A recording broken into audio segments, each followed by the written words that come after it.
Welcome everyone to another video. Today is an exciting one. I have the Insta360 Ace Pro 2 here and I have the Action 6, and I'm going to be comparing both against each other using the parameters that I used on my initial test of the Action 6, and that video absolutely blew up because of the benefit to a lot of you guys. This video is going to be jam-packed with lots of interesting looks between both of these cameras, so I'm really excited today to make this video for you guys, and I think you're gonna love it. Let's get into some of the first tests. I have both cameras set to totally automatic. I have both cameras set to regular stabilization in the 4:3 mode, so that's rock steady on the Action, and then just regular stabilization on the Insta Ace Pro 2. Let's see how well it does. Now, comparing both these in automatic, I'm really curious to see how both look.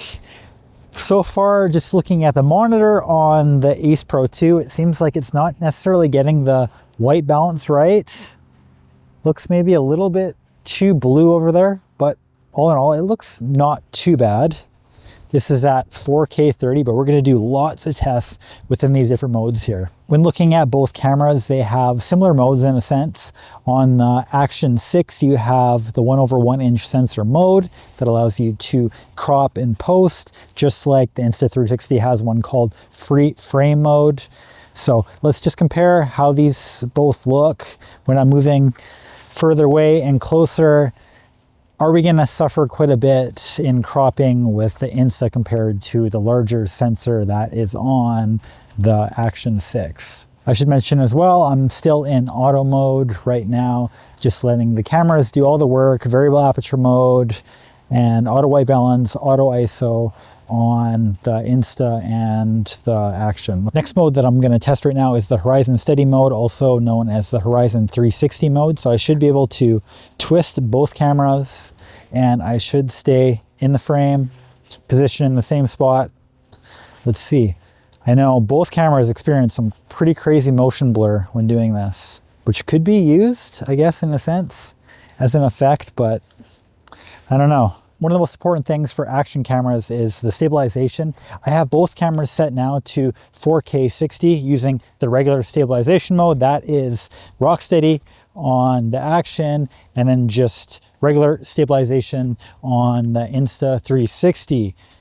I'm at 4K 60, which should help with some of the shakes and vibrations. I have the minimum shutter speed set to 200, so that also should really help with some of the jitters to try and assist the electronic stabilization within these. I'm gonna run.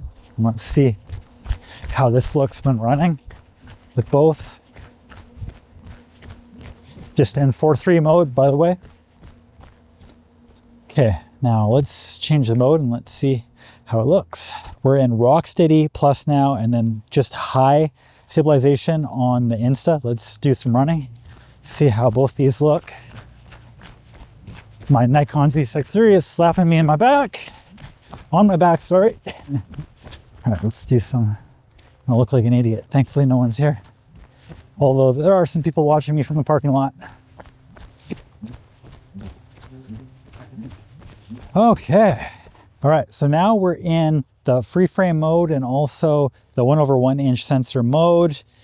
On the Insta360, you are not actually able to select any sort of different stabilization mode, so we're just going to test the rock steady today and see how this looks. Let's go for a run now. I'm sure there's stabilization added to it. It looks really stable as I'm using it, but we'll have to see. One thing that's a little interesting that I just noticed, that you cannot do the 2x lossless crop in the 4K 60, so that is not available, unfortunately, when in this mode, but you can definitely do it on the Action. Although there is one really annoying thing about the Action, is that you cannot actually double press it while using it.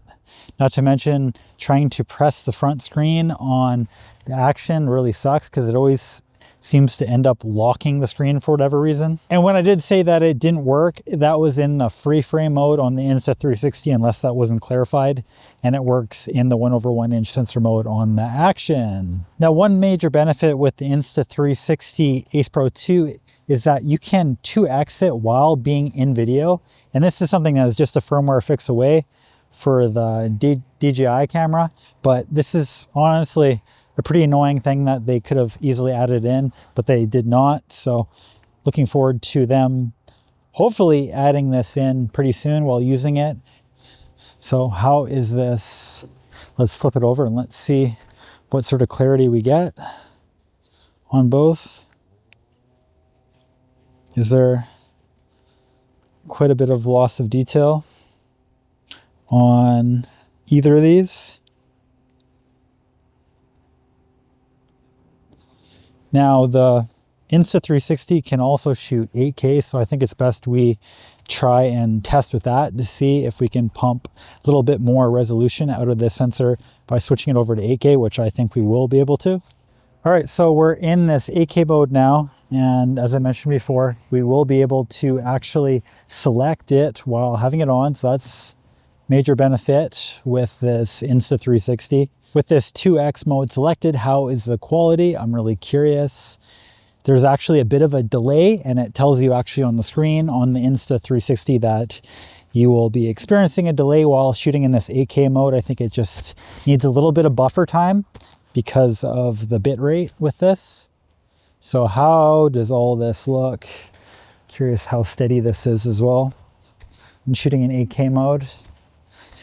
I think for an action camera, 8K is like far too much, but if it punches in half decent, then that's actually a pretty valuable thing to have in the camera. I think it gets you around like 30 millimeters or something when you use the 2x punch in. Now I have both the cameras set up in their different log formats. I'm using iLog on the Insta360 and then D-Log-M on the Action 6.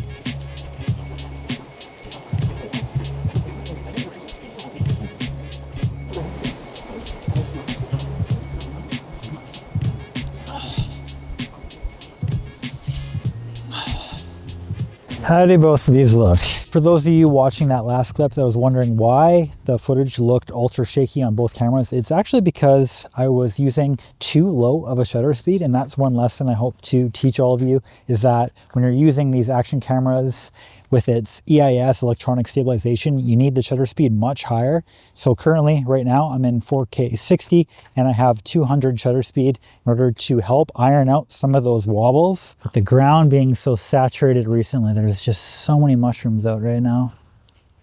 So many. For this next test, I have the Insta360 in the Freeframe, and on the Action 6, I have it in the 1/1 inch sensor mode. We're gonna test to see how close you can get using its respectable minimum aperture. So that's 2.8 on the Action and 2.6 on the Insta.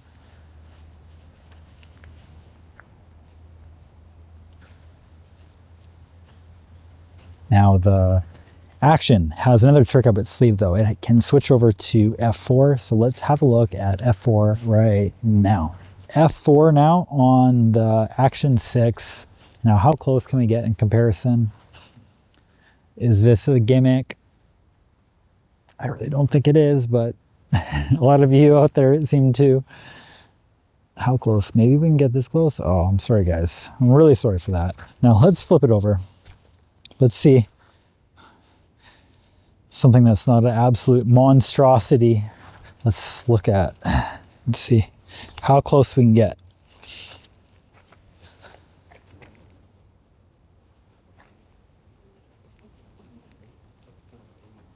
I should mention as well, we're in D-Log-M on the Action. The footage from the Action is much, much taller, and on the Insta, it's much, much wider in this Freeframe versus 1/1 inch sensor mode. One thing that I find also a little weird with this Insta360 is that you cannot actually use the color recovery mode that shows you the colors when using the iLog. So a little strange having to look at the flat footage. I'm not sure how much extra processing power that this would add using the freeframe mode, but with it getting quite a bit darker, I've set both cameras to their respective night modes. I have the Action on Supernight mode, and then I'm using pure video mode on the Insta360. And a lot of people actually seem to like this pure video mode, but I haven't done really great testing on it yet. It looks like you can also use the 2X punch in as well with this. It's just at 4K 30 right now, so I don't expect it to look amazing. And I just see, when looking at this, everything is blue. The sky just looks really, really fake on Insta360. To me, it looks awful. I guess if you like ultra saturated skies that are blue when they're not supposed to be, that's cool, I guess. But at the same time, I want to say that the Action actually looks quite unsaturated as well at the same time. It has me at f2 because it's in that super night mode. It uses the variable aperture, so that's one of the benefits of this. Although a lot of people have complained about the softness when inside this variable aperture mode. But if you look at my last video, I actually did review using the macro lens, and using the macro lens at f2, it actually looks not that bad on this Action 6. So one thing to keep in mind, you do get an increase in overall clarity and sharpness by using that macro lens. Unfortunately, I don't own the macro lens on this Ace Pro 2 though. Maybe one day. At this current moment, I'm far too invested in action cameras. Okay, we're still in pure video and super night mode. Before I move on, I want to talk about the bitrate setting that all of you should be changing within your camera. It will be set to low or standard by default, and you should change that to high immediately before you do anything else with this camera. Now, if the audio has sounded a bit different, it's because I've actually switched to the in-camera microphones, and I have the wind noise turned off on the Ace Pro 2. Now, with the Action, it doesn't have any sort of cover that you remove or swap, whereas the Insta360 Ace Pro 2 does. And I'm actually using right now the rain cover because I forgot to bring the one with the foam inside it. So let's take this off and see how this sounds when I take this off of here. And personally, I find it pretty annoying having two different bits. This is it right here. Hands are a bit cold right now, but I should be able to show you. This is the one, and you have to remember to bring the one with the foam inside it if you want to have the wind reduction. Well, but luckily right now there's no wind, so should be okay using this without this cover on it. But that's just something I really wanted to mention. Let's try now to see using the wind noise dampening if that makes any bit of a difference. And I'm looking really red. I can see right now on the display panel of the Ace Pro 2. They really like to redden you up. So now I've set both cameras to have the wind noise reduction turned off. Wonder if this will make any bit of difference. Let's actually put back this cover. Oh, this thing's so stupid, but if it sounds good with it, then that's a pretty big benefit. I think we're really gonna have to explore this microphone on this camera. I should mention as well that neither of these companies ended up paying me for this review of the products. I sent Insta360 an email asking if they would potentially send me one to test up against this Action 6 because I didn't really want to buy one, but I ended up finding one for pretty cheap used, and the prices have dropped a lot as of recent. So I fully expect that we see a new Ace Pro 3 within a month or two. I would guess around that range. So if you're looking to buy, I would probably just hold off for now unless you can find a good deal like I found. I paid only $375 for the Ace Pro 3, and that was unused condition. The guy literally opened the box and sold it to me with all the stickers and everything on it. All right, now for the car vlogging test using Supernight and also purevideo. Just kidding, just kidding. Sure, it looks like we're gonna go walk outside here and embarrass ourselves in public. That's what you guys want to see, right? Let's just see what it looks like walking over here. Now that it's a bit darker, there's some nice lights here. Curious how the stabilization is with this.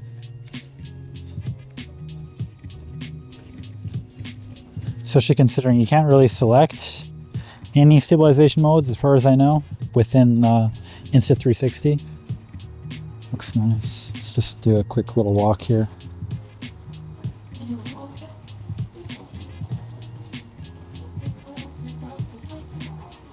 But now the Insta360 can actually press in, 2x I mean.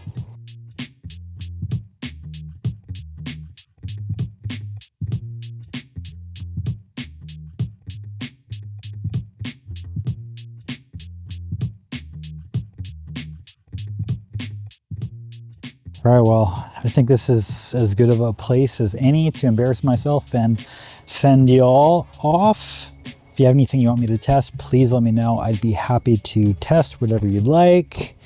I have links in the description for products listed in this video. So thank you so much for supporting. Take care. See you on the next one. Thanks. Bye.